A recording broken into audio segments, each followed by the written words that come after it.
bizni nimasi bilan aytsak, yo asling kabi ko'rin, yo ko'ringaning kabi bu desak, bugungi inson uchun, oddiy inson uchun aytaman. Men bu ma'naviy kamolotga erishgan odam haqida gapirmayapman. Oddiy siz va menga o'xshagan oddiy odamlar uchun aslimiz haqida ko'rinish nima degani?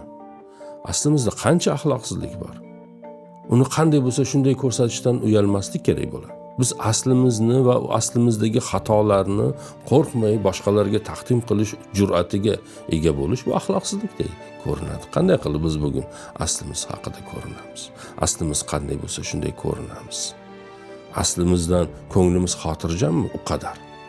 Men unaqa deb o'ylamayman. Bu juda qiyin masala, og'ir masala. O'shaning uchun bugun bizni birinchi qiladigan ishimiz ko'ringanimiz kabi bo'lishdir. Hech kim o'zini odobsiz, axloqsiz qilib ko'rsatmaydi. Hamma o'zini odobli, axloqli, o'qimishli qilib ko'rsatishni istaydi. Endi ko'ringanimiz kabi bo'lish degani rostdan odobli bo'lish degani, rostdan axloqli, adolatli, o'qimishli bo'lish degani.